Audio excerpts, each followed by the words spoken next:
Olá, pessoal! Estamos começando mais um Dispositivo Sonoro. Eu sou Gabriel Lemos de Souza. Espero que todos sejam bem-vindos, bem-vindas. E agora eu vou passar a palavra aqui para o Diego, que ele vai fazer as considerações iniciais dele. Depois a gente vai para o tema específico do episódio. Boa tarde, gente.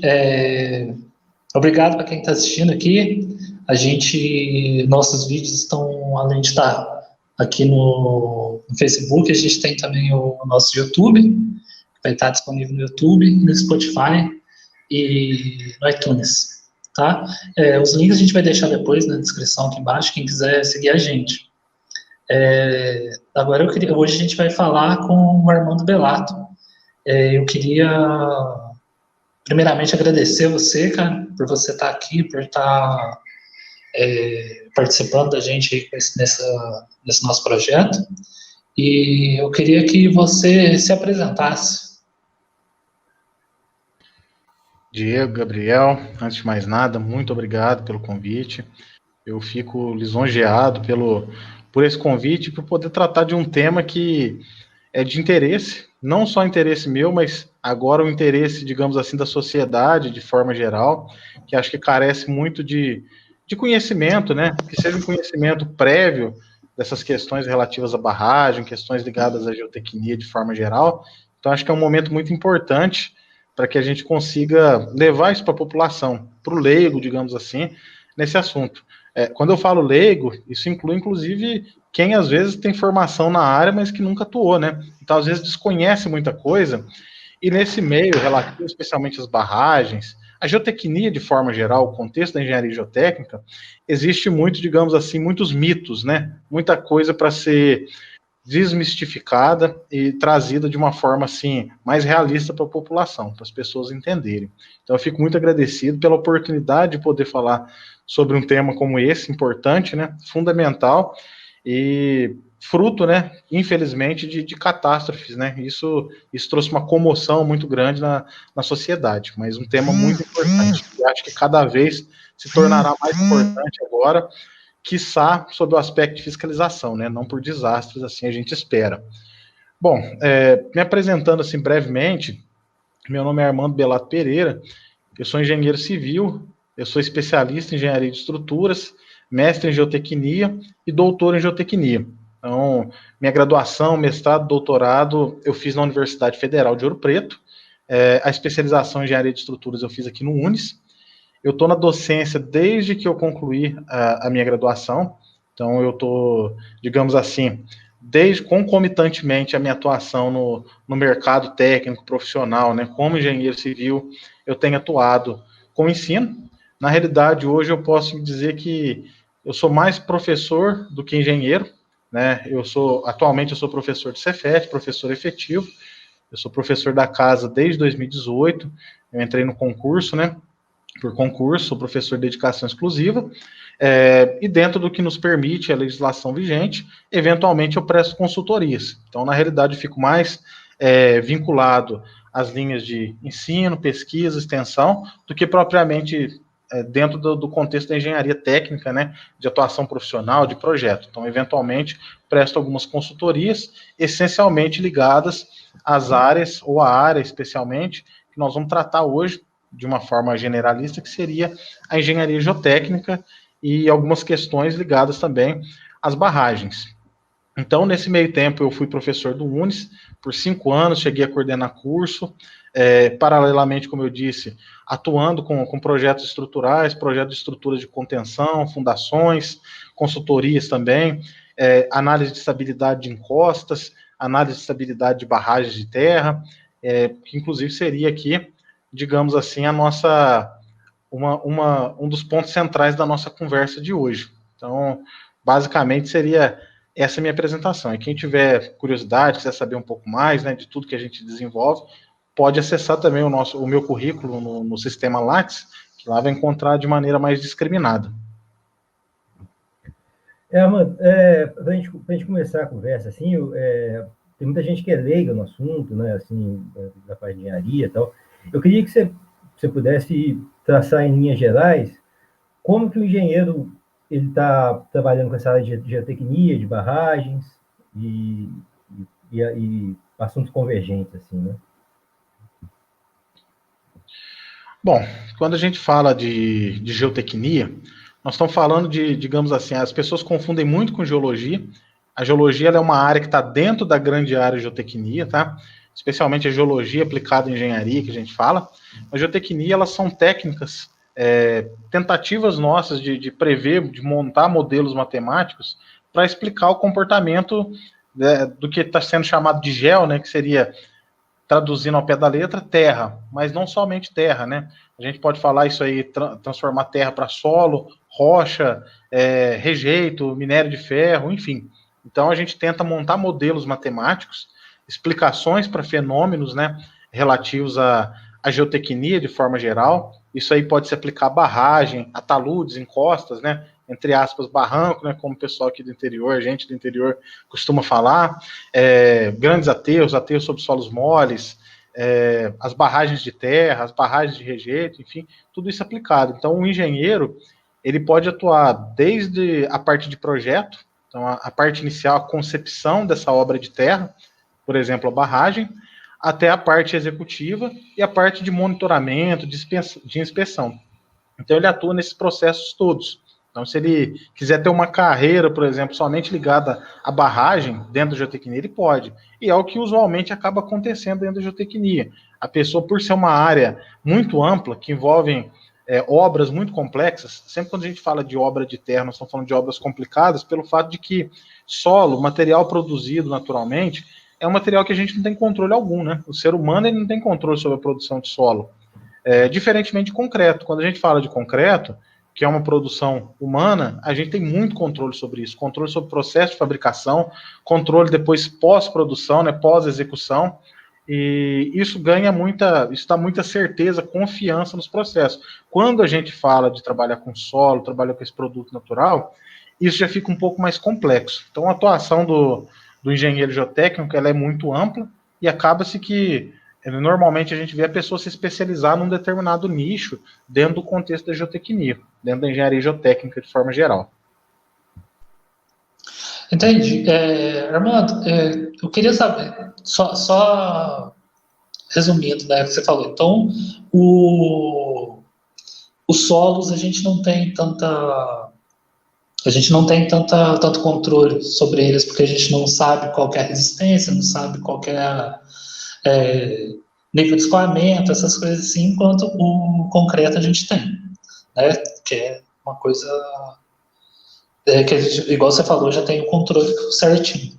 A gente, você já começou falando, dando o exemplo das barragens, e para a gente ter uma ideia, eu queria saber quais são os tipos de barragem que existem e como que elas são, vamos dizer assim, quais são os critérios para escolher, ó, essa é uma barragem a montante, essa é uma barragem de outro tipo. Como que é definido esses parâmetros? Ó, Diego, Gabriel, na verdade, você fez uma pergunta fundamental e complexa de te responder, porque quando a gente fala de barragem, a gente tem diversas tipologias de barragem. Por exemplo, barragem para represamento de água. Então, às vezes a gente pensa, sempre quando se fala de barragem, a gente pensa em grandes barragens, né? Uma hidrelétrica, por exemplo, ou uma barragem de rejeito, mas um açude, uma obra de terra dessa, de represamento, que seja pequena, igual a gente tem convencionalmente na região nossa aí, isso é uma barragem. O funcionamento disso é análogo de uma barragem. Então, a gente tem barragens de pequeno porte, barragens de terra simples, barragens de terras mais complexas. Então, nós estamos falando de barragem de terra aí, tradicionalmente aqui na região nossa, até 5 metros, ou um pouco mais que isso, até barragem de dezenas de metros de altura feita de solo. Solo, justamente porque no Brasil nós somos um país de clima essencialmente tropical, isso favorece muito a formação de solo, e solo ele é um material de construção. Apesar da complexidade de se trabalhar com ele, ele é um material de construção. Então, a priori, construções de barragens, de obras de terra, né, usando o solo, propriamente dito, são construções mais baratas, porque é um material que a gente tem em abundância. Só que, por exemplo, não faz sentido a gente falar de uma barragem hidrelétrica feita de solo, feita de terra, de forma geral. Então, a gente tem barragens de pequeno porte, que são feitas de terra, barragens de rejeito até de grande porte, que são feitas de terra, de solo, justamente porque nós estamos falando de terra mesmo, né? É uma barragem que tem, digamos assim, um prazo de validade, e nós temos as usinas hidrelétricas, que são obras aí para a posteridade, que é uma obra que, digamos assim, é feita com uma estrutura mais especial, que você tem um custo, um valor agregado nisso aí, bastante alto. Então você tem uma série de tipologias de barragem. Tradicionalmente no Brasil, as barragens que a gente vê na televisão, aí, essas barragens de mineração, elas são essencialmente barragens de terra. Então aqui nós estamos falando da estrutura da barragem, né, de forma geral, e do porte dela. Aí você tocou num aspecto importante, que é essa questão do alteamento a montante e alteamento a jusante. Isso, no final das contas, faz sentido de se falar quando nós estamos tratando de barragens de mineração. Então, o que é o problema e por que a necessidade de se fazer o alteamento? A barragem, ela tem uma geometria inicial. Então, vamos supor que a barragem, inicialmente, ela tinha 30 metros de altura. Porém, com essa altura de 30 metros, você consegue lançar de rejeito ali um determinado volume. Passa 10 anos, 20 anos, aquele volume já começa a não ser suficiente. Aquela barragem já não é mais suficiente para reservar esse material, que seria o rejeito da mineração. E você precisa ampliar a barragem ou fazer outra. Fazer outra barragem é uma coisa extremamente complexa, né? Porque é uma obra muito cara, você tem uma devastação do meio ambiente muito grande, e aí uma das saídas que se tem é ampliar essa barragem. Então o alteamento, ele não é nada mais nada menos do que uma ampliação da barragem. Eu quero aumentar o volume dessa barragem, então eu vou usar a própria barragem e vou começar a aumentar a altura dela. E, obviamente, que isso aumenta o espelho dela também, a projeção dela, né? E o alteamento a montante é para o lado de dentro, onde você está lançando o rejeito. O alteamento a montante, ele parte do seguinte princípio. Eu vou usar o próprio rejeito que está ali dentro para servir de corpo da barragem. Ou seja, eu vou fazer... A gente sempre vê a barragem, aquele trapézio, né? Aquela seção transversal que parece um trapézio. Eu vou fazer vários trapézios desse aí, tendendo ao lado de dentro da barragem, e esses trapézios eles vão se apoiar em uma boa parte dele, no material que foi rejeitado, naquele material de rejeito de mineração. O alteamento a jusante, por sua vez, ele vai para o lado de fora. Então você tem a geometria inicial da barragem, agora nós vamos no sentido contrário ao jusante, no sentido de saída. Nesse tipo de alteamento, eu não uso mais o rejeito. Eu estou usando solo natural ali, que vai ser transportado para confeccionar a barragem. Então, um dos critérios clássicos de escolha, gente, é financeiro, né? Quando a gente fala de mineração, especialmente, nós estamos falando de dinheiro, é questão econômica. O alteamento a jusante, ele fica muito mais barato, porque solo que você tem que remover de um lugar para transportar, o volume ele é muito reduzido, porque você está usando o próprio rejeito que já está lançado ali há décadas, há muitos anos, como corpo da barragem. O alteamento a jusante, ele fica mais caro, porque você tem que escavar esse material e transportar. E tem que ser um material mais nobre, né? A qualidade dele, atingir parâmetros mínimos de resistência, etc. Então, essa que é a ideia geral. Então, quando se fala de alteamento a montante e jusante, isso faz sentido para as barragens de rejeito, que é um tema que está em voga, né? Muito em voga, e hoje, atualmente, as barragens, o alteamento a montante, ele está proibido. Agora, com esse último evento catastrófico que nós tivemos, que foi a barragem de Córrego do Feijão em Brumadinho, sepultou-se qualquer possibilidade de continuar a trabalhar com barragens com alteamento a montante. E todas as barragens que foram feitas com alteamento a montante, elas estão num processo de descomissionamento. Elas estão em processo, digamos assim, de desativação. Não sei se eu consegui responder bem a sua pergunta. Sim. Herman, e uma coisa para a gente poder desenvolver essa questão até de Brumadinho e tal, o que leva, assim, eu sei que existem diversos fatores, mas em linhas gerais, o que pode ocasionar, pensando em projeto, né? O que poderia ocasionar uma catástrofe como essa, assim? Quais são os fatores que influenciam aí em relação ao papel do engenheiro, projetista, né? Para acarretar um tipo de acidente como esse? Gabriel, sua pergunta também é uma pergunta fundamental, né? Olha, os casos que nós tivemos mais recentemente, os adventos catastróficos aí, Córrego do Feijão, em Brumadinho, e a barragem ali de Mariana, e de forma geral nas barragens de rejeito, o que acontece é o fenômeno que a gente chama de liquefação. O fenômeno de liquefação é um fenômeno de forma assim, bastante singela, simples para vocês entenderem, é um processo em que eu transformo o solo, a massa sólida ali, em como se fosse uma lama, um fluido. Ou seja, o que é a estrutura quando eu falo de uma barragem de terra? Vamos fazer uma analogia clara, com uma casa, concreto armado. O que é a estrutura da casa? É a laje transmite o carregamento para as vigas para os pilares para a fundação. Quando a estrutura da barragem de terra, o que é a estrutura dela? São as partículas minerais. Ou seja, é um grãozinho mineral de solo, os sólidos que vão se apoiando um no outro e transmitindo esforço. Então, quando acontece a liquefação, rompe-se a estrutura do solo, ou seja, é um caminho pré-definido ali dentro, a água começa a passar, e chega um ponto que ela tem uma força, que a gente chama de força de percolação, ela é tão elevada que ela é suficiente para começar a transportar material.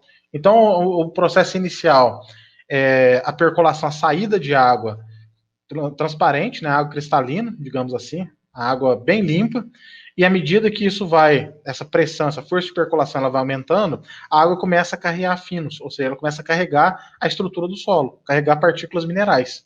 E aí inicia esse processo que a gente chama de liquefação, que o fluido, o corpo da barragem, de forma geral, ele começa a se comportar como se fosse uma lama, e perde completamente a sua estrutura.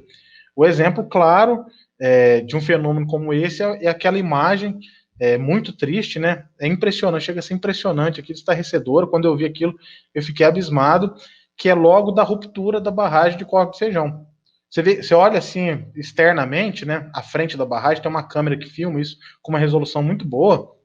Você olha a estrutura, parece que ela está intacta. Mas internamente ela já estava se comportando como se fosse uma lama.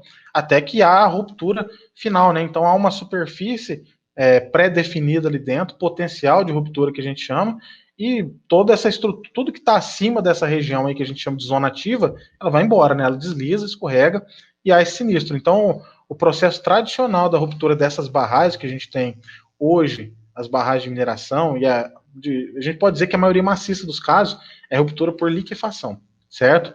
E aí existem os gatilhos, né? Por exemplo, agora, foi semana passada, inclusive, por coincidência, a investigação disse que o gatilho para a ocorrência, o colapso mesmo da barragem de Córrego do Feijão, foi uma abertura de um furo que eles fizeram.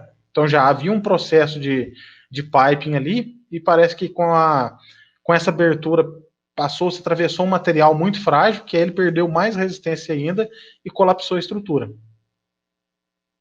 Deu para compreender? Deu para compreender, sim. Você falou que existem, né, vamos dizer assim, os sinais de como a estrutura começa a colapsar, né? Você falou que primeiro é a água e depois da água ela começa a trazer a terra, né, vamos dizer assim. Eu tenho certo de que as pessoas que trabalham para trabalhar numa obra daquele tamanho deveriam ter pelo menos assim uma capacidade técnica bem elevada. Esses sinais tão, vamos dizer, visíveis, assim, igual eu como leigo, agora que você me falou, se eu visse, eu poderia até identificar como que, apesar de a barragem dar tantos sinais, aconteceu o que aconteceu. Diego, é uma coisa complexa, porque ela dá sinais, mas às vezes os sinais não são tão nítidos, porque basta a gente imaginar, né? Imagina uma barragem de 100 metros de altura, teorema de Stevens clássico, né? Pressão é o peso específico do fluido vezes profundidade. A maior pressão do fluido, ela vai estar lá embaixo, né? Lá no fundo da barragem. Ou seja, um lugar muito inacessível, digamos assim, de dificuldade de acesso. Então, em tese, esse processo todo de liquefação, de erosão interna da barragem, ele começa lá embaixo, num lugar inacessível. E aí, até isso começar a se manifestar na barragem, no corpo da barragem, visualmente, na parte externa, com trinca, o processo já está muito evoluído. Lá no caso da barragem de Córrego do Feijão, é importante destacar que era uma barragem que estava inativa. Ou seja, era uma barragem que ela já não era mais utilizada, não se lançava mais rejeito ali, porém, ela estava começando a manifestar sinais de piping. O que é o piping? É essa saída, minar a água do corpo da barragem. Então, eles começaram a ter sinais de piping. E não necessariamente o piping, ele pode levar à liquefação, entendeu? às vezes, com o processo de drenagem, com um alívio de pressão da água, é possível contornar, entendeu? E aí o problema todo é esse, né? Porque os sinais ali da liquefação, a priori, visualmente falando, tá? Aí depois a gente pode entrar no mérito do que estava no laudo, etc. Visualmente, não estava tão claro que ali ocorreria o piping, a liquefação, desculpe. O piping, você tinha ali água minando, mas poderia ser só o piping ou poderia ser uma coisa localizada. Tanto que no corpo da barragem ali, eles estavam fazendo furos de sondagem, né? Tinha uma quantidade de pessoas ali, que era de uma empresa, que estava prestando serviço, fazendo ensaios no corpo da barragem. Eu imagino justamente para avaliar, apurar de forma mais concreta se aconteceria um piping ou não, tá? É muito complicado, porque como a gente fala sempre, eu tinha um professor que falava uma coisa que eu só fui entender depois, quando eu comecei a atuar na área, né? Ele falava assim, ó, quem trabalha com obra de terra nunca dorme tranquilo. E é mais ou menos isso, porque como você lida com material que você não tem controle sobre ele, que os parâmetros eles variam muito, eu imagino que o pessoal fique muito naquela assim, né? Pensando como empresa, pensando do seu ponto de vista econômico da empresa. Imagina que você dá um alerta que essa barragem vai romper. Está começando a percolar água ali, tem uma surgência, mas só água, a priori. Imagina que você dá um alerta e fala assim, para tudo. Essa barragem está num princípio de liquefação. Isso aí poderia gerar uma comoção absurda e como se diz, né? Não acontecer nada. E no final das contas, o pessoal olha muito a probabilidade, né? A probabilidade de ocorrência disso é pequena no final das contas. Se você olhar o todo, a quantidade de barragem é pequena.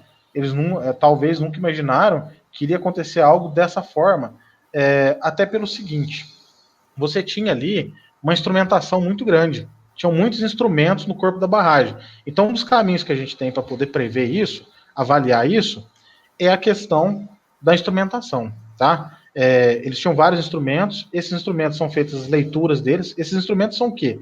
Piezômetro, esses piezômetros eles marcam a pressão da água ali dentro no corpo da barragem, e você tem os indicadores de nível d'água.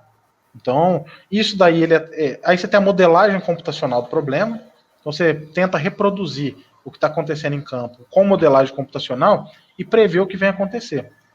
O que me chama muita atenção disso, um ponto importante, tá, gente? Eu não estou tomando partido aqui de nada, tá? Acredito que houve negligência, sim, em vários aspectos, mas eu estou mostrando uma perspectiva para vocês, tá? Porque a gente não sabe, muita coisa é velada, né? A gente não sabe o que lá estava mostrando mesmo. Acredite-se, pelo que eu já li aí, que havia uma surgência de água. E eu imagino muito que eles não imaginariam que ia chegar a esse ponto, tanto que tinha muita gente em cima, lá no corpo da barragem, né, fazendo inclusive sondagem. Eles não imaginavam que já estava num ponto evoluído desse. O que me causa muita estranheza é o fato de, com tanta instrumentação, eles não ter conseguido perceber que já tinha um processo avançado ali de liquefação. Isso me chama muita atenção, tá? Dentre outras coisas que a gente pode discutir logo mais. Não sei se eu consegui responder a pergunta. Se não ficou claro, pode questionar. Sim. E até onde eu entendi, então, o problema maior aí foi um problema da empresa, assim, não foi nem tanto do projeto, a empresa que não continuou fazendo esse trabalho de revisar a barragem para poder diagnosticar esse problema que poderia acarretar o incidente que chegou a longo prazo, assim. Estou certo, Fernando? Gabriel, suas ponderações são muito interessantes. O que é difícil a gente falar, correndo o risco de ser leviano, né, dependendo do que a gente fala. Mas pelo apanhado de coisas que eu faço, eu acho que havia um receio muito grande deles paralisarem ali e isso gerar uma comoção, aquele alarde, porque você já tinha um caso no Brasil, né, que foi o caso de Mariana, de comoção assim, imensa. Então isso gera um alarde, e aí você tem questão financeira, a Vale, né, a Samarco, empresas aí de grande porte, que isso aí despencaria ações das empresas. Então acho que a pessoa, o colaborador, não estou falando de gente lá, o CEO não, tá? Estou falando do cara que está ali em campo, do engenheiro de campo. Eu acho que ele fica muito apreensivo de falar assim, nossa, eu dou o alerta ou não dou? E será que isso aqui pode evoluir ou não pode? Então eu acho que ficou muito nesse impasse. Ali é uma estrutura antiga, eu não me lembro a data, acho que eu anotei aqui, Córrego do Feijão é de 1976, para vocês terem uma ideia. E a barragem foi sofrendo vários alteamentos a montante. Então ela estava já com 86 metros de altura. A barragem era monitorada, como eu disse, né, tinha vários instrumentos, parece que tinha 4 instrumentos que não estavam funcionando, mas num universo de quase 100 instrumentos, ou mais de 100 instrumentos, não me falha a memória. Então eram muito poucos que não estavam funcionando, em virtude da quantidade. Então uma barragem antiga, ela era monitorada, e você tinha recentemente um laudo de estabilidade, que foi o laudo da Tuvisud, que foi inclusive aquele pessoal que foi preso. Aí entra o outro ponto, você falou a questão de projeto. Eu imagino que o problema ali não foi questão de projeto mesmo, foi como a gente trata de obras de terra. Eu acho que no Brasil a gente precisa, já era para ter aprendido, a ter aprendido a lidar melhor com os nossos erros, com os nossos fracassos, com tragédias como essa. Essas tragédias elas têm que vir acontecer para nos ensinar algumas coisas, né? Não que elas precisem acontecer, mas uma vez acontecido, isso tem que trazer alguma reflexão para a gente, ou várias reflexões, né? E melhorar a nossa maneira de fazer as coisas. Eu acho que há muita pouca reflexão no Brasil ainda com relação a essas questões. A gente pensa em engenharia de forma determinista. Ou seja, eu calculo um fator de segurança. Então, como é que eu avalio se a priori uma barragem está estável ou não? Eu avalio fator de segurança. Fator de segurança é, digamos assim, a relação entre coisas boas e coisas ruins. Ou seja, eu estou dividindo tudo aquilo que tende a segurar minha barragem e tudo aquilo que tende a derrubar minha barragem. E se esse fator de segurança ele for superior a 1, em tese ela está estável. Só que é óbvio que a gente não trabalha com fator de segurança 1, porque haja vista a variabilidade dos parâmetros, como eu tenho descrito para vocês. Mas falar que isso está acontecendo é partir do princípio, para que você defina um fator de segurança, você tem que partir de princípios de parâmetros fixos. Quais parâmetros? Resistência. Por exemplo, resistência ao cisalhamento. O solo resiste ao cisalhamento, vamos entender dessa forma. Então, eu estou partindo do princípio que a resistência ao cisalhamento de uma estrutura dessa, de terra, que vem sendo construída, modificada desde 1976, ela é fixa. Os parâmetros são fixos. E eles não são, gente. Tem muita variabilidade. Na minha tese de doutorado, inclusive, eu explorei isso. Há muita variabilidade. E aí cabe uma outra análise, que não é análise determinística, que é a análise probabilística. Eu vou trabalhar com estatística. Então, não só vou falar o fator de segurança, que é importante, tá? O fator de segurança ele é importante sim. Mas por si só, ele é muito perigoso. Porque o fator de segurança ele não avalia a variabilidade.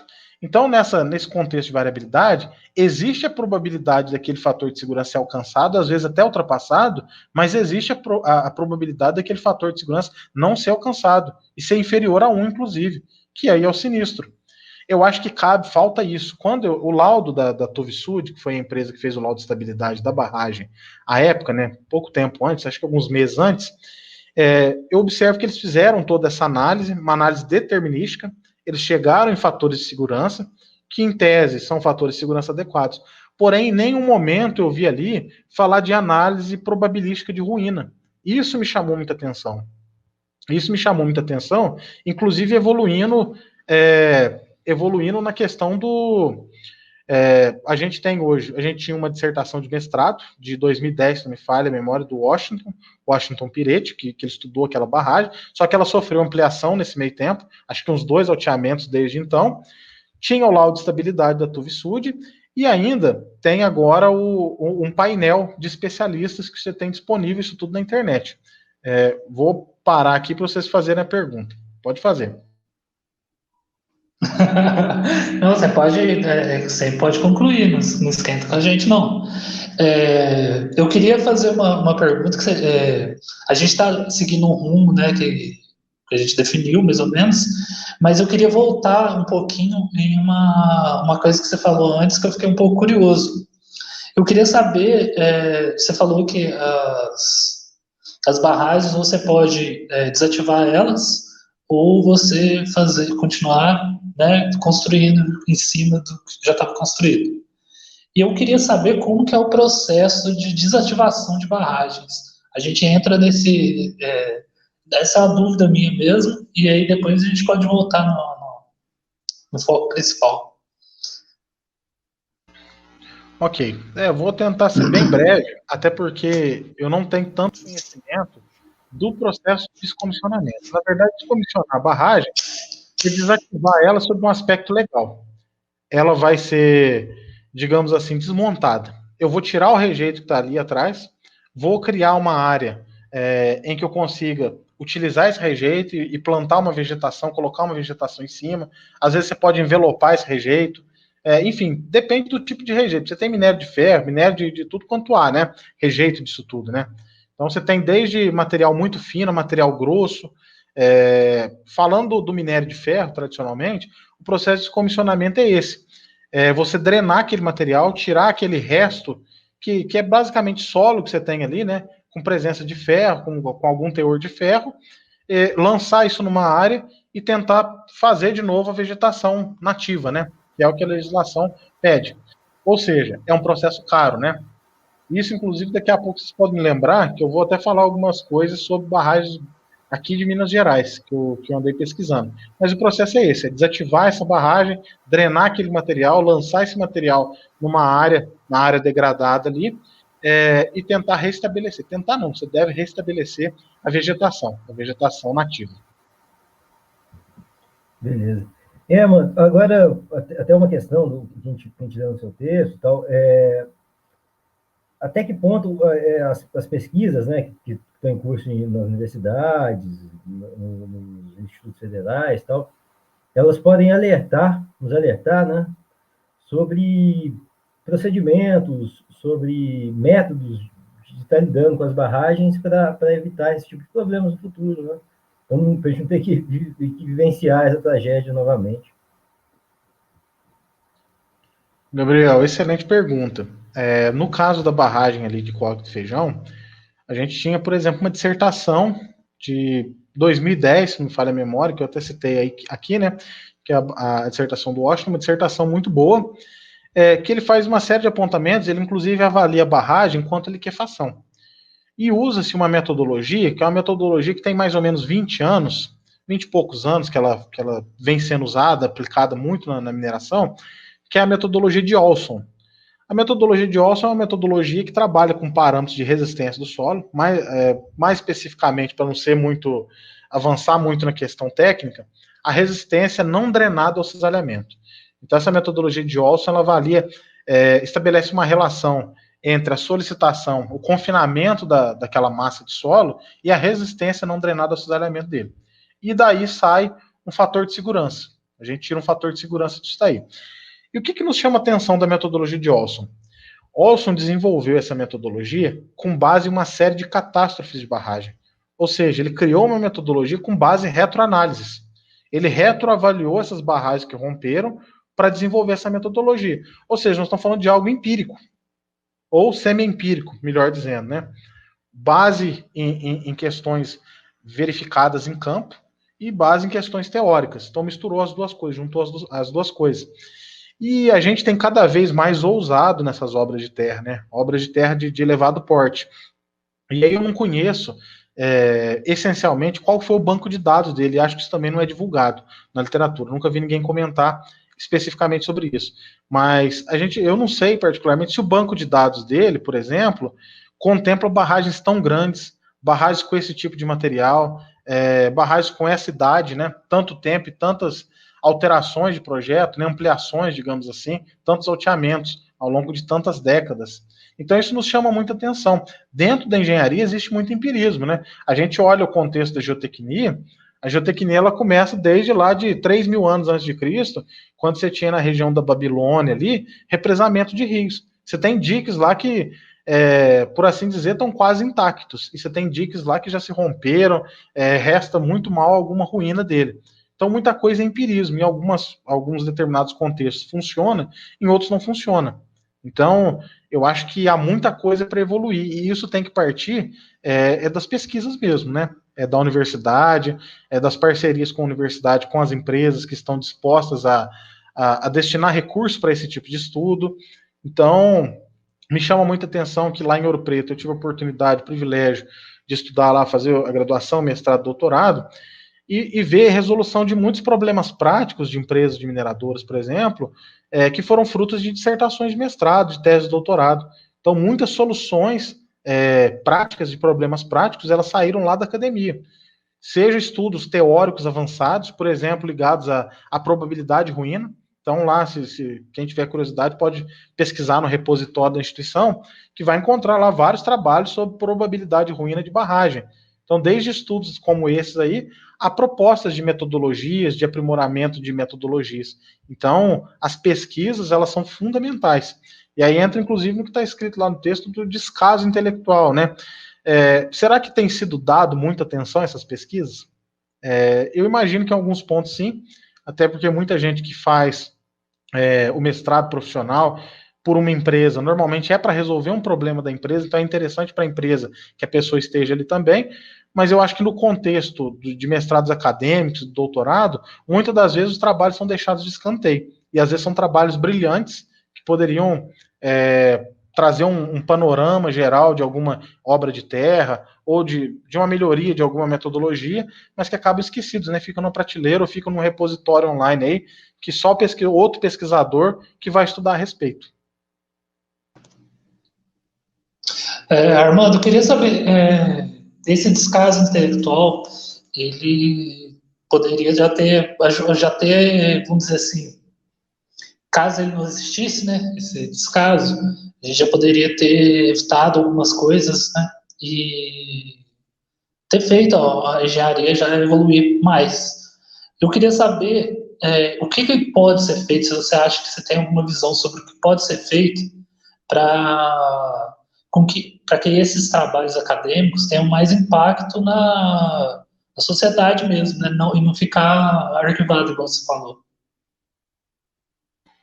Eu acho que, sobretudo, as instituições públicas, que são normalmente as instituições que oferecem os mestrados, né, os doutorados, aqueles trabalhos de cunho acadêmico, elas deveriam ser mais flexíveis quanto aos alunos a participarem ali, a estarem na iniciativa privada. Seja trabalhando, né, entender mais o lado do aluno do que querer amarrar o aluno ali na universidade, estudando o dia todo. Então, eu acho que isso daí poderia trazer bons frutos. Já tem muita melhoria, tá? Como eu disse, lá em Ouro Preto, no geral, o pessoal que vai lá, tá lá no mestrado, até no doutorado, é um pessoal muito prático, que normalmente vem das empresas privadas mesmo, e estão buscando solução de problemas internos lá. Mas, de uma forma generalista, quando a gente olha o todo aí, você vê muitos problemas que são particularizados, muito teóricos às vezes, e que acabam perdendo o encanto, né, a aplicação prática. Às vezes, para entender, para a pessoa que não está no meio acadêmico, compreender o contexto daquilo, é de uma dificuldade imensa, né? A pessoa precisaria estudar 2 anos para entender o que o outro está falando. Agora, quando esse trabalho já é desenvolvido dentro do meio que aproveitaria esse trabalho, eu acho que isso tem muito mais fruto. Por exemplo, eu acho que outra coisa que deve ser muito incentivada nas dissertações, sobretudo, estudos de caso. Tem muita instituição que não vê isso com bons olhos, né? Se aplicar uma proposta a um estudo de caso, a um case, digamos assim. Eu acho que isso é fundamental. Eu tive a oportunidade de desenvolver minha dissertação e minha tese de doutorado com base em estudos de caso. Então, eu fiz uma proposição geral, hipotética, digamos assim, depois eu apliquei isso em estudo de caso para mostrar a viabilidade daquilo que eu estou falando e a realidade, né? Se aquilo realmente tem fundamento ou não. Então, eu acho que precisa-se muito disso. Vincular mais os programas que são de mestrado e doutorado às questões práticas, tentar trazer isso, essa proximidade da academia com o meio prático, incentivar mais os professores também, né, dar mais oportunidades e liberdade para os professores poderem participar disso também, trazerem também a iniciativa privada para dentro da instituição, nesse sentido, né, a fim de apoiar esses trabalhos, de ceder estudos de caso. Eu acho que o caminho é por aí. Se não houver essa interação no desenvolvimento do trabalho, na proposta, digamos assim, se quem está fora da instituição, quem está fora do programa de mestrado e doutorado, não comprar a ideia, não entender a importância daquilo, depois do trabalho pronto é que ela não vai ver de jeito nenhum. Então isso tem que se dar nesse processo inicial. Eu entendo dessa forma. E acho que isso traria grandes ganhos. E você, nesse campo da tua atuação na engenharia, como que geralmente os profissionais dialogam? Eles têm esse diálogo entre a academia, né, que estão sendo feitas pesquisas, estão desenvolvendo a parte teórica, né, até em trabalhos práticos a gente pode considerar também que tem essa pegada teórica, com o campo profissional, esse diálogo com as empresas, ou de consultorias para por caso de uma barragem como a de Brumadinho.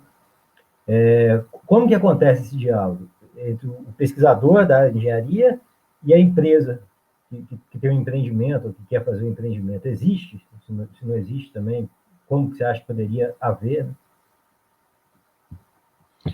Olha, Gabriel, pela realidade que eu vejo, isso funciona mais ou menos assim. Tudo é rede de contato, né? É você ter um conhecido, é uma pessoa que está dentro de um programa de pós-graduação, uma pessoa que eu falo, um professor, né? Que está dentro de um programa de pós-graduação e que teve um colega lá que agora está numa empresa dessa, está na Vale, está na Samarco, está na Anglo Gold, está em alguma mineradora dessas e tentar estabelecer essa parceria. Eu acho que isso é o ponto de partida. Lá em Ouro Preto eu vi isso acontecer muito, né? Então, tinha lá um convênio grande com a CEMIG, então boa parte, inclusive, do laboratório de geotecnia foi cedido pela CEMIG. Então, nós estamos falando de um laboratório de milhões de reais, que a CEMIG, ela doou parte dos equipamentos lá para a instituição, justamente para desenvolver pesquisa com parceria, né? Então eu falo assim de maneira de iniciativa privada, mas não precisa ser só iniciativa privada, pode ser setor público com setor público, né? Só que a gente precisa conseguir vender essa ideia de que o que está sendo desenvolvido lá tem aplicação prática. E quem está no meio prático, técnico, precisa entender isso, né? Precisa comprar essa ideia. Então, eu acho que um dos caminhos é esse, com rede de contatos, com os professores que estão ali nos programas de pós-graduação, eles tentarem fechar essas parcerias. Com os alunos que, porventura, vêm de empresas, tentar trazer a empresa ali para dentro também, olhar os trabalhos, né? Eu acho que o caminho ele vai se dar por aí.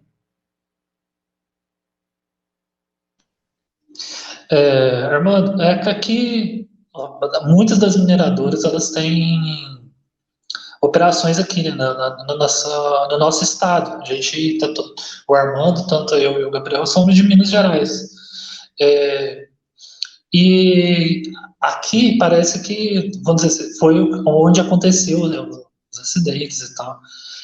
A gente teve como que eu posso dizer, esse destaque para essas grandes barragens aí, dessas grandes empresas, mas eu queria saber um pouco também sobre aqui na nossa região, como que é, como está como que é, se aqui o nível de segurança é melhor, qual que é a diferença entre aqui, a nossa região do sul de Minas e as grandes mineradoras aí que trabalham aqui no nosso estado?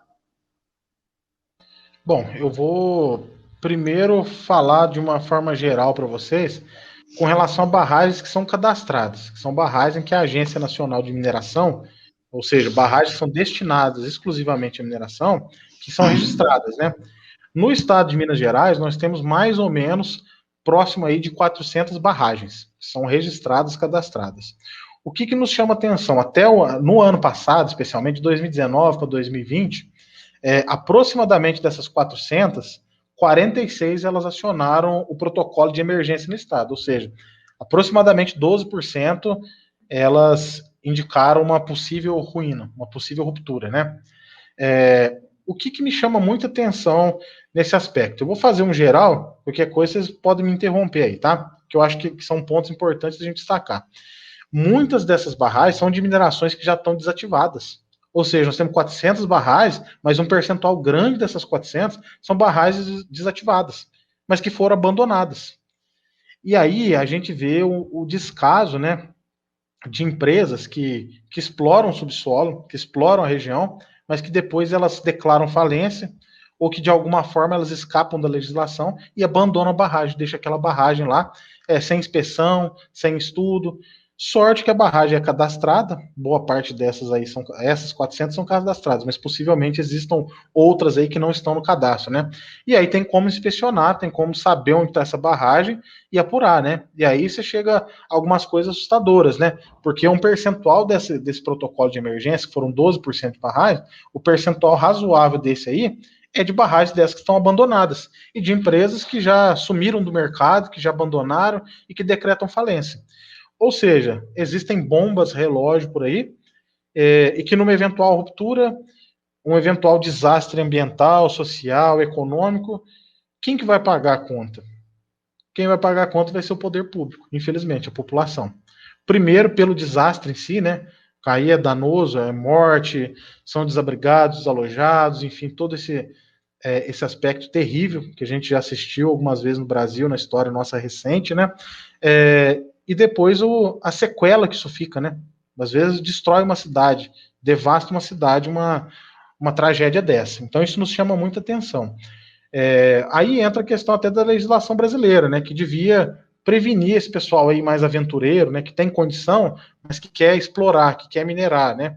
Tinha que haver, sei lá, uma cláusula assim de viabilidade econômica antes do pessoal começar a operar, né, de forma que se consiga cobrar todo o processo, né, começo, meio e fim da exploração. Minas Gerais nos chama muita atenção porque é um estado que tem muita riqueza mineral, especialmente minério de ferro. Então tem muita exploração e, consequentemente, uma quantidade maior de barragens, né? Então acaba que isso pesa muito e faz sentido que a gente tenha, infelizmente, mais consequências da mineração e das barragens também, né? Dos desastres de barragem. E eu chamo a atenção de vocês para o seguinte: tudo que nós estamos falando até agora é de barragem de mineração. Nós não estamos falando de barragens, que são barragens que são, entre aspas, clandestinas, que não são formalizadas na Agência Nacional de Mineração, nem na ANA, na Agência Nacional de Águas, que são clássicas, né? Nós temos várias aqui na região nossa. Eu, recentemente, ano passado mesmo, eu tive a oportunidade de fazer um estudo de estabilidade de uma barragem aqui na região nossa, para reservação de água, que já não tem nada a ver com mineração, tá? Reservação de água para abastecimento de cidade. E a situação da barragem, assim, era terrível porque ela não seguia as boas práticas de engenharia, não seguia recomendações, e é problemático. Por quê? O outro aspecto problemático da história, né? A gente tem legislação de barragem, ainda mais que ficou mais rigorosa, né? Que é a Lei 12.334, que estabelece a Política Nacional de Segurança de Barragens de 2010, e que agora foi atualizada com uma lei 14.066, fresca, de 2020, ano passado, que faz algumas alterações. Pela legislação, qual que é a barragem que se enquadra, ou as barragens que se enquadram nessa Política Nacional de Segurança de Barragens, que a gente chama de PNSB. São barragens com altura maior ou igual a 15 metros, com volume maior que 3 milhões de metros cúbicos, com alto risco, etc. Então, quer dizer que as barragens pequenas, menores, pelo fato de ser pequena, não quer dizer que ela pode ser catastrófica uma ruptura, tá, gente? Isso é outro ponto importante. Elas não se enquadram. Então, essas barragens que a gente tem aqui, que o pessoal faz na roça ali, 5 metros, 10 metros de altura às vezes, elas não se enquadram numa situação dessa. E são feitas de forma, assim, totalmente aleatória. O pessoal vai lançando solo ali, vai passando com um trator mesmo, às vezes, não usa nem equipamento adequado para compactar. Isso é muito perigoso. Não são poucos os casos que a gente vê aqui. Eu separei, inclusive, só no ano de 2020, para vocês terem uma ideia, a gente estava falando das de mineração, né? Eu separei só no ano de 2020, só uma pesquisa bem rápida de alguns casos que eu lembrava, eu separei 6 casos de barragem que não são barragens de mineração, são barragens para reservação de água, para irrigação, que romperam no ano passado, ou seja, 2020. Passaram na televisão e tal, mas claro que não tem aquela comoção, até porque a tragédia ela é menor, diminuta, né? Você tem barragem Perdiz, no Triângulo Mineiro, que rompeu em 31/5, 31 de maio. Barragem de Jati, uma barragem de transposição de São Francisco, vocês devem se lembrar disso, que teve um rompimento de tubulação. Essas aí foram 100 vítimas, tá? A barragem de Zumbi, no Pernambuco, foi em 29 de março, que deixou uma série de desabrigados, não teve mortos. Barragem Pontalina, em Goiás, que teve falhas estruturais, dia 4 de janeiro do ano passado, deixou desabrigados e teve uma morte. Barragem Novo Cruzeiro, aqui em Minas Gerais, 30 de março, 100 feridos, mas uma série de desabrigados. Barragem Sairé, no Pernambuco, 15 de junho, também uma série de desabrigados. Olha, só uma pesquisa rápida, você acha 6 casos de barragem, de água, barragem de menor porte, que não se enquadram no caso do plano de segurança de barragens, mas que romperam e que teve tragédias, né? Teve casos de morte, muitos desabrigados, uma consequência financeira, um prejuízo material muito grande, muitas das vezes em regiões muito pobres, então deixam sequelas. Então, às vezes, a gente preocupa muito com essas barragens de grande porte e esquece das barragens nossas aqui, que são feitas, assim, entre aspas, de forma caseira e que são de risco, de elevado risco. E aí entra um outro aspecto, que até você questionou, que foi a questão de risco. É um problema que eu enxergo hoje quando se fala de barragem, e que aí a gente tem que derrubar um mito. Quando se fala de risco, gente, engenharia, tudo tem risco. A casa que você mora, por mais bem feita, bem executada, bem projetada, ela tem risco de colapso. Uma barragem, qualquer barragem tem risco de colapso. qualquer obra tem risco de colapso, porque os parâmetros, eles não são fixos, né? A resistência do concreto, embora seja muito controlada, ela não é perfeitamente fixa. O aço é a mesma coisa. Os parâmetros de resistência do solo, pior ainda. Então, quando a gente fala de risco, nós estamos falando que qualquer estrutura tem risco, qualquer construção, qualquer infraestrutura, ela oferece risco. Agora a questão é se o risco ele é alto ou ele é baixo. Então, o risco é uma questão quantitativa e não qualitativa. O pessoal, quando aborda a questão de barragem, fala de risco de uma maneira muito qualitativa. Você vai lá em loco e vê a barragem abandonada, por exemplo, com mato, etc. Aí já fala assim, nossa, essa barragem tem risco. E aí causa aquela comoção, o pessoal se assusta todo, né? Nossa, causa transtorno psicológico, o pessoal entra em depressão. O pessoal precisa tomar um pouco de cuidado quando vai falar esse tipo de coisa. Risco é uma questão quantitativa e não somente qualitativa. É probabilidade de ocorrência vezes a consequência. Ou seja, se a probabilidade de ocorrência é alta e a consequência é alta, o risco é altíssimo. Então é uma questão quantitativa, a gente tem como quantificar risco.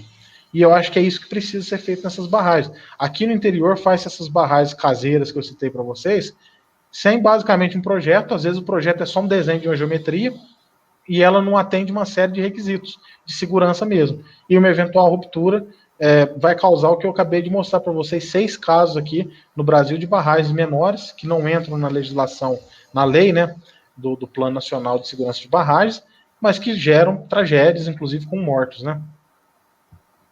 Sim. Mano, pensando até nisso, né, a barragem de Brumadinho, por exemplo, é a questão dos rejeitos de mineração e tal. Mas eu queria até saber, que é uma dúvida minha mesmo, assim, que eu não sou da área também, assim, então, nessa área de geotecnia, qual seria a tecnologia de ponta, digamos assim, mais adequada para ser empregada para a gente evitar esses acidentes? E quais são essa tecnologia de ponta que geralmente é praticada em nível mundial, aí no caso, né? A gente pensar assim, qual a tendência também futura para a gente evitar esse tipo de acidente? Quais seriam as premissas de projeto no futuro? Como que o engenheiro que estaria também num ponto da tecnologia assim, mais avançado, ele projetaria uma barragem de grande ou de pequeno porte, ou de médio? Gabriel, pergunta muito oportuna, e eu vou dar um exemplo para vocês, que é a barragem de Teton, nos Estados Unidos. A barragem grande, 93 metros de altura, quase 1 quilômetro de extensão, que teve uma ruptura em 1976, uma ruptura por piping, erosão progressiva, ela colapsou. Resultado desse colapso foram 11 mortos e 25 mil desabrigados. E o que nos chama atenção, por que essa obra é tão famosa? Primeiro que eles detectaram o processo erosivo, inclusive a CNN na época, ela foi filmar, então ela ficou numa das encostas lá filmando a ruptura da barragem, e vejo que mesmo assim com antecedência ainda houveram mortos e 25 mil desabrigados. Ela foi filmando esse processo erosivo de ruína da barragem. Foi dentro de algumas horas, foi o colapso completo dessa barragem, desse porte. E o que chamou muita atenção do pessoal? E aí vocês vão entender por que ela é tão importante. Porque uma barragem dessa, ainda mais nessa época aí, eram os maiores especialistas que se tinha na área que projetavam, executavam, acompanhavam, né? E aí fizeram, obviamente, retroanálise, estudos posteriormente, e pelos critérios de engenharia que se tinha, critérios determinísticos, ou seja, vai ser um número e pronto, acabou, a barragem atendia. Agora, quando eles começaram a incrementar os estudos com probabilidade, ou seja, nós vamos fazer uma análise probabilística de ruína, eles viram que o ponto principal estava ali. Como a variabilidade dos parâmetros ela é grande, você tem uma probabilidade alta de não ser aquilo que a gente está esperando e ser resultado muito inferior àquilo, inclusive evidenciando um potencial sinistro, um potencial colapso. Então, a partir desse caso de Teton, lá em 1976, iniciou-se eles começaram a levar muito mais a sério essa questão de segurança de barragens e essa questão de probabilidade associada aos projetos determinísticos. Então, eles avaliam os fatores de segurança, mas associado aos fatores de segurança, você tem as probabilidades de colapso, a probabilidade de ruína daquela barragem. E aí eles avaliam se isso é coerente, se isso está razoável ou não. O que a gente precisa no Brasil fazer é entrar exatamente isso de forma concreta. Fala-se muito disso. Vamos dizer que a partir dos anos 2000, esse assunto ele ganhou certa notoriedade. Um professor lá da USP, o professor Aoki, ele traduziu essa abordagem estatística, porque você ainda tem um tabu muito grande, né? Que é convencer os engenheiros que fazem isso há 40, 50 anos, de que aquilo pode melhorar o projeto, né? Pode dar uma resposta melhor. Você ainda tem muito tradicionalismo dentro da engenharia, a carteirada do cara fala assim, ó, eu tenho 50 anos fazendo isso, por que eu vou mudar agora se tem funcionado? É complexo, é um paradigma a se quebrar, mas a ideia é incorporar esses estudos probabilísticos aos projetos, isso não só de barragem, isso eu desenvolvi inclusive na minha tese. Eu tinha um estudo de caso para fundações, na fundação de um edifício, com base em uma série de ensaios, eu consegui fazer um estudo probabilístico e dizer, ó, o fator de segurança é tanto, cumpre a norma, e a probabilidade de ruína está dentro de um nível aceitável. Então é uma obra segura. Então não mais a gente avaliar as obras nós com base num parâmetro determinístico, um fator de segurança, mas vincular esse fator de segurança à probabilidade de falha, ou seja, a probabilidade de ruína daquele empreendimento. Para isso, o pessoal, o corpo técnico, precisa estudar mais, né? Precisa se especializar, precisa partir para mestrado, para doutorado, para começar a incorporar isso, porque é um assunto que pode ser tratado de forma mais simplificada, claro, mas para obras de grande porte, o nível de apuração disso daí passa a exigir mais do engenheiro, cada vez mais, né? Mais competências, tanto em termos matemáticos, né? Mais competência, tanto em termos de modelagem do problema, e também, obviamente, vai exigir mais investimento no processo de monitoramento, de inspeção e de projeto. Para a gente poder fazer análise probabilística, eu preciso ter dado. E para ter dado, eu preciso de ensaio. E para fazer ensaio, eu preciso de investimento. Então a gente precisa investir, na verdade, né, mais tempo e mais dinheiro nas fases de projeto, nas fases de planejamento e nas fases de monitoramento. No Brasil, a gente preocupa muito com obra, né? Para a obra acontecer, isso é corriqueiro, inclusive obra residencial, né? Às vezes o projeto nem está pronto, a pessoa já está querendo construir, nem está aprovado na prefeitura, o cara já está lá, o pedreiro já está lá na obra, querendo mexer nas coisas, e aí começa a ter um tanto de erro, porque o projeto já não está completo, ele não está com o projeto em mãos. É mais ou menos assim que acontece em escala maior, né, em obras grandes.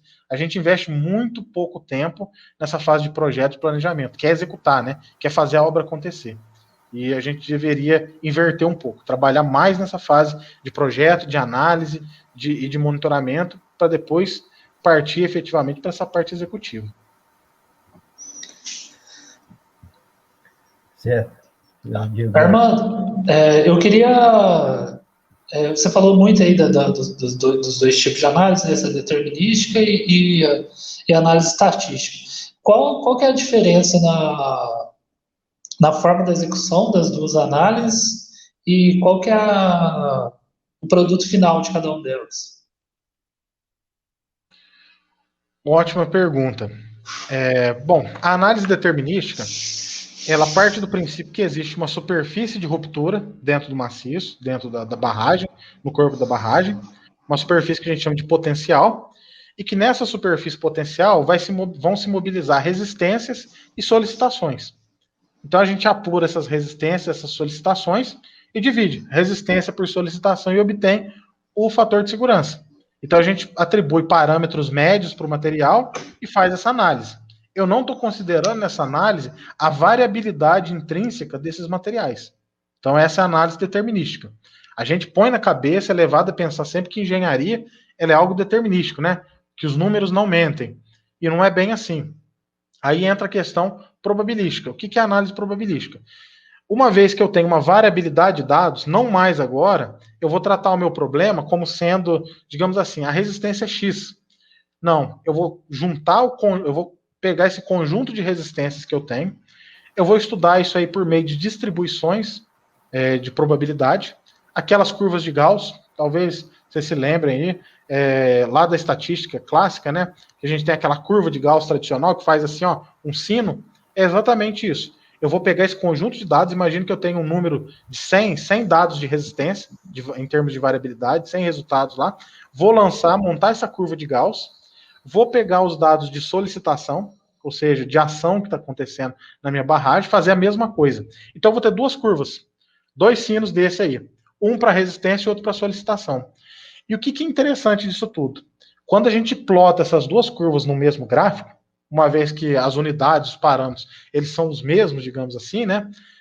Nós estamos falando de resistência ao cisalhamento e de solicitação em termos de cisalhamento, né? Cisalhamento mobilizado. Nós estamos falando das mesmas coisas, só que uma é resistência e outra é solicitação. Diego falou que não entendi. Vamos lá. O que é essa distribuição de probabilidade? Ela é como se fosse assim. Imagina que eu vou lançar num gráfico quantas vezes eu tenho o mesmo resultado. Desculpa. Então eu vou dar sequência naquilo que eu já estava falando, tá bom? Seguindo, então a gente tem as duas curvas. Imagina que eu vou lançar essas duas curvas, plotar essas duas curvas num mesmo gráfico, numa mesma plataforma. E essa plataforma que eu estou falando é, por exemplo, o Minitab ou até mesmo Excel. Eu tenho usado muito o Minitab porque ele me dá um recurso visual melhor, uma apresentação melhor. Eu vou plotar essas duas curvas. O que nos chama muita atenção quando a gente plota as duas? Existe uma região de superposição entre elas. O que quer dizer essa região de superposição entre elas? Que existe uma probabilidade da solicitação superar a resistência. E aí que entra a questão da probabilidade de ruína. Ou seja, por mais que o meu fator de segurança ele respeite aspectos normativos, vamos colocar aí o número tradicional, 1,5, 1,3, dependendo do empreendimento, às vezes aquela probabilidade de ruína, ela não atende, ou seja, ela é muito alta, ela é elevada, dá um empreendimento de risco, conduz a um empreendimento de risco. A gente é levado a pensar que quanto maior o fator de segurança, menor vai ser a probabilidade de ruína. E isso, na verdade, não é uma realidade, isso pode acontecer sim, mas não é um fato consumado. Nesse estudo que eu fiz na minha tese de doutorado mesmo, eu mostro isso. Tem um empreendimento, uma parte das fundações lá que deu um fator de segurança menor do que o outro, mas a probabilidade de ruína foi menor. Por quê? A variabilidade do material é menor. Então, quanto menor a variabilidade do parâmetro, menores são as incertezas e, consequentemente, menor vai ser a probabilidade daquilo lá entrar em colapso, porque eu tenho mais firmeza com relação ao parâmetro, né? A realidade dos parâmetros meus. E isso é um ponto importante. Deterministicamente pensando sobre a curva, as distribuições aí de Gauss, o que é o fator de segurança? A distribuição faz isso, o ponto mais alto do sino, dos dois sinos das curvas de Gauss de resistência e solicitação, se eu medir a distância entre elas, isso é o meu fator de segurança. Ou seja, quão distante a minha curva de distribuição de resistência está da curva de solicitação. Basicamente é isso. Ficou claro? Sim, sim. Agora, para a gente já ir para o encerramento, eu acho que essa conversa toda nossa aqui, uma questão que fica muito demarcada é o papel científico também da engenharia, porque essa questão da pesquisa, do conhecimento, da busca de entender melhor como executar a parte prática também, né? E eu acho que isso é importantíssimo, assim. Então, quer dizer, não uma tarefa executora, é uma tarefa também científica de execução. Então, para a gente encerrar aqui, eu queria que você falasse um pouco das linhas de pesquisa que existem aí para o engenheiro está fazendo, né? Uma pessoa que queira entrar na engenharia, para além também da geotecnia que você citou, mas outras linhas de pesquisa que seria interessante a gente deixar marcado aí. Bacana, Gabriel. Eu acredito, eu nem acho, eu tenho certeza absoluta que a gente só vai conseguir evoluir profissionalmente, pensando aí no corpo técnico brasileiro, e destaco vocês, tá? O corpo técnico brasileiro, ele é bom. Nós temos um corpo técnico muito forte, muito sólido. Inclusive, os próprios autores desse laudo, lá da TUVSUD, são pessoas renomadas. Eu faço parte de uma associação, a Associação Brasileira de Mecânica dos Solos. Eles são pessoas que recebiam vários prêmios ao longo dos anos pelas soluções que eles tinham na área de geotecnia.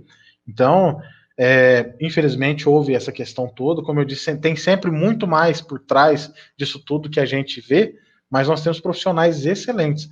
A gente tem que tomar cuidado, porque há aquele princípio o complexo de vira-lata no brasileiro, né? Achar que aqui a gente só forma mal as pessoas, só temos maus profissionais, e é uma mentira, tá? Isso é uma falácia. Nós temos profissionais de ponta, inclusive consultores a nível internacional, pessoas aí que são respeitadas no mundo inteiro na área, tá? Mas, de uma forma geral, a gente precisa evoluir muito no sentido de que, na formação de engenheiro, pensa-se que a graduação ela é suficiente. Na verdade, nas formações gerais, né? Acredita-se que a graduação seja suficiente. E não é. Nós estamos numa realidade em que as coisas, a tecnologia, ela está evoluindo exponencialmente, né? Ela não está linearmente, mas não, é exponencial a evolução. Então, dessa forma, uma vez que nós temos mais recursos tecnológicos, a gente tem que explorar isso melhor. E para explorar isso melhor, a gente tem que estudar mais. Então, não há outra saída que não estudar mais. E nesse estudar mais estão as pesquisas, né? Isso que eu estou falando para vocês hoje, em termos de análise probabilística, eu só conheço um pouquinho disso porque eu já estudei muito. A gente precisa estudar muito para conhecer um pouco. Essa é a realidade. E é onde é a parte sofrida do negócio, né? Porque você estuda, às vezes, 1 ano para talvez entender um problema simples. Mas aquilo é um conhecimento que se agregou e que não sai mais da sua cabeça. Então eu fiquei alguns anos estudando essa questão de probabilidade de ruína, até conseguir começar a aplicar isso a problemas reais. Então eu acho que precisa-se muito disso. Não só a pessoa que queira trabalhar com pesquisa, mas que queira trabalhar com projetos, fazer projetos mais seguros, mais otimizados, mais realistas, né? E aí entram as linhas de pesquisa também. Eu tento incentivar meus alunos desde sempre, e as linhas que eu tenho trabalhado ultimamente são ligadas à probabilidade de ruína. Então, eu tenho trabalhado com probabilidade de ruína de fundações, probabilidade de ruína de taludes, de encostas naturais, probabilidade de ruína aplicada a aterros sobre solos moles, especialmente. Então, vejam que essa questão probabilística, ela tem tudo para ser consolidada no meio técnico, que isso realmente funciona. Isso realmente é uma realidade que a gente tem que trazer para a engenharia brasileira e que já é praticada no mundo inteiro. O Brasil reluta muito. Reluta a ponto de você ter uma atualização normativa, a gente se pauta em normas, né? Então você tem a norma de fundações brasileira, que, de forma geral, não fala nada sobre probabilidade de ruína.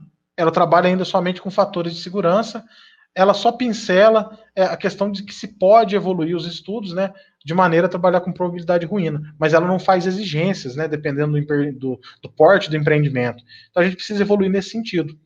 O pessoal que está aí na prática corrente, especialmente, entender a importância disso e abraçar a causa e estar disposto a voltar para a academia para aprender isso. Porque para entender essas coisas, dificilmente a pessoa vai ser autodidata. Pode ser, claro, mas não é a realidade, não é o que a gente vê de forma corrente, né? A pessoa abrir um livro, primeiro que você não vai achar isso em livro de forma tão prática assim, né? Quanto alguém te ensinando, mostrando o caminho das pedras, como que você deve proceder. Então, abrir a cabeça desse pessoal para voltar para a academia. Mas o caminho mais fácil que a gente tem de mudar a realidade é com os nossos alunos, por meio desses projetos de pesquisa. Então, você tem essas pesquisas relacionadas à probabilidade de ruína de obras geotécnicas, de forma geral. Você tem estudos de potencial de liquefação dos materiais, de rejeitos de mineração. A UFOP, por exemplo, ela estuda muito isso. O know-how lá da universidade é reconhecido mundialmente. Eles têm estudos muito avançados nesse sentido, justamente porque emprega-se muito empirismo ainda nisso, pela dificuldade que se tem de ter parâmetro, como eu citei para vocês o caso da metodologia de Olson, que é uma metodologia semi-empírica, né, baseada em colapsos de obras. Então tem sim uma vasta possibilidade de emprego nisso daí.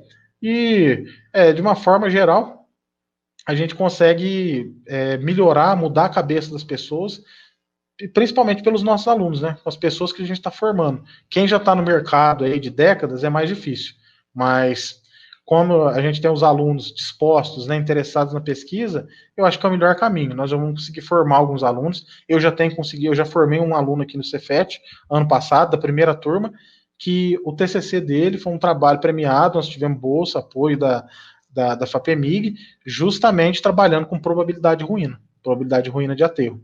Então, haja vista aí a importância do tema e como que isso vai evoluir. Agora, a ideia é desenvolver, avançar no tema no mestrado. Sim. Oi, Diego, o teu áudio está fechado. Desculpa, gente.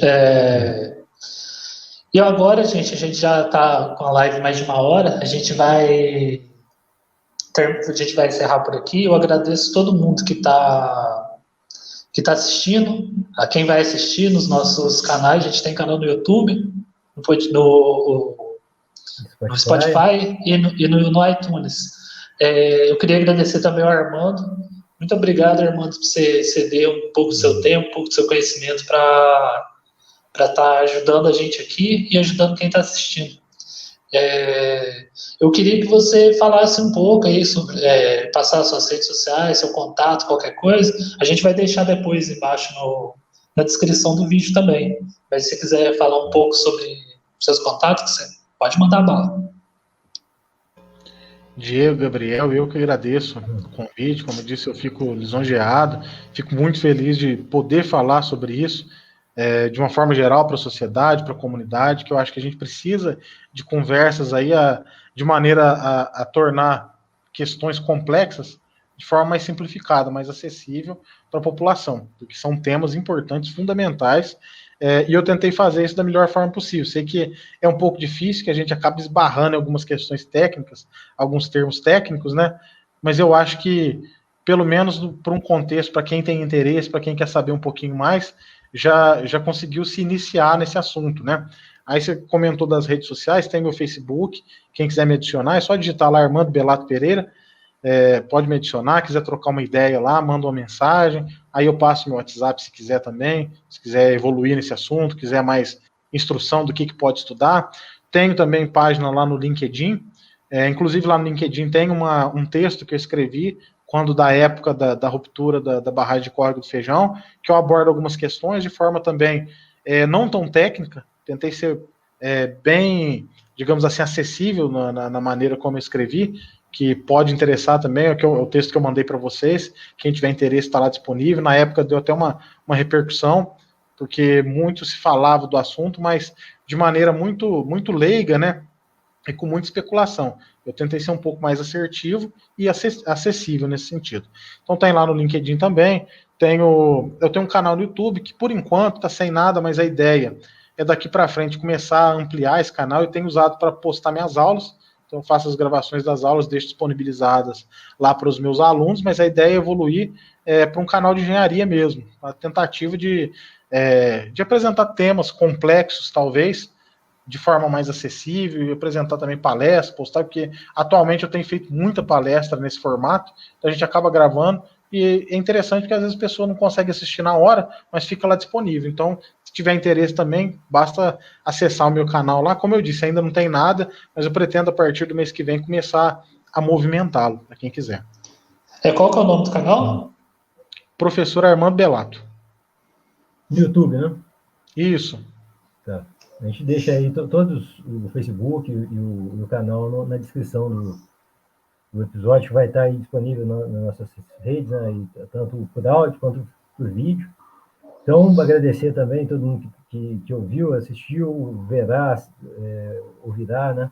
Agradecer principalmente o Armando, que está aqui com a gente, né? E semana que vem a gente tem outra. Só lembrando, semana que vem a gente vai falar com o Felipe, da UAI Física, e a gente vai falar um pouco aí sobre o buraco negro, origem do universo e tudo mais. Então, quem puder acompanhar a gente aí, a gente agradece. Então, boa noite, bom dia, boa tarde, boa noite para quem estiver assistindo agora. E até mais.